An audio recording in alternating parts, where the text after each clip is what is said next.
Sensation and perception. 3. What we call God is not just that, milk and honey as it is believed, a something that kisses you on the forehead and caressing you, because it is a field that reflects yourself as you really are in the deepest corners of your memory and your psyche. The need to seek higher planes, higher dimensions, etc., is just a need to run away from yourself. In reality, you descend to your deepest fears. Ascending to higher dimensions is seen as an escape from suffering and the hell that we have created for ourselves and that we keep running.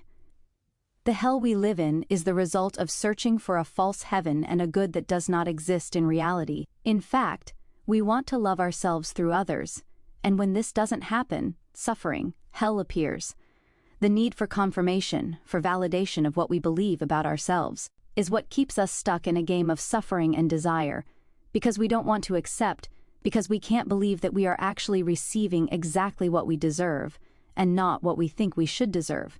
And this is the result of a false self-image. The false light has its source, the trigger, precisely in this self-deception and self-importance. It is a very effective and advanced defense mechanism.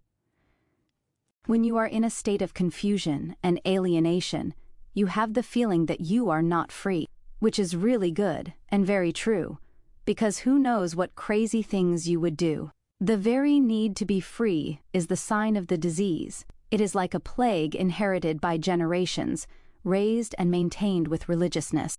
But in fact, what gives you confusion and alienation is the very fact that you do not consciously assume your totality, the whole, and not a fictitious and imaginary freedom based on desire. This self-denial has formed an entity that tells you that you must be free, because you are not.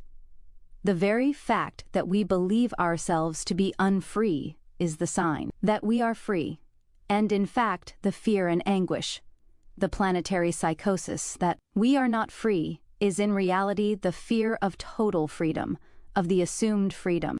The notions of soul, spirit, ego, etc., they are of no help being just some abstractions and mental compartments with only value of confusion and of further alienating awareness. In conclusion, even the fear of total freedom gives rise to the anguish of the lack of freedom. So, you are nuts.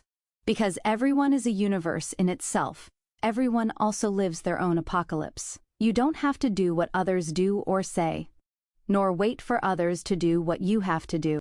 You are alone in your decision. The most healthy, comforting, and fascinating thing is to feel that you are part of a community made up of people who are alone in their own decision. There are things that happen in parallel and others in a similar but not identical way. It's like apples in an apple tree. Although they are all apples, each one ultimately has its own path. The temporal and energetic lines are completely different from one individual to another, and will be more and more so. But still there will be and are major paths that accompany each one's decisions. On a collective level, you are left with your own ancestral memory, with your own unaltered reality, which is why everything is crumbling. That is why everything is reversed, falsified, distorted. Because lies crumble, they can only survive if you pay attention to them. That is why they cling desperately to you, to your perception, to your energy. Sometimes you are manipulated so deeply that you feel like you yourself are dying with this collapse, and in a way it is true because what is false always comes to an end.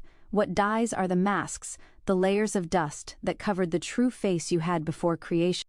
Seeing your face from before creation again can be an overwhelming event. It does not happen in time, but now. It does not depend on where you are, because it has always been with you. It is always with you.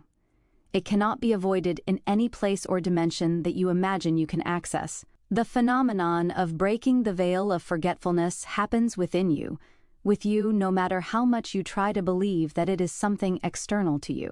This also happens to others around you, even if it seems to be delayed.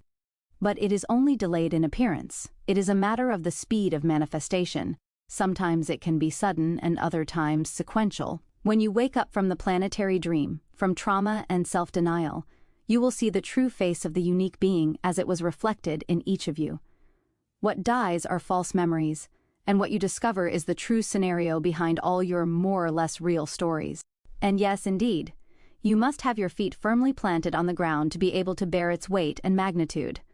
The only thing standing between you and yourself is self-importance. You are the one you are waiting for, the one you have been waiting for millennia, and whose coming is now beginning to speak to you, sometimes through the voices of others, and sometimes in your stillness.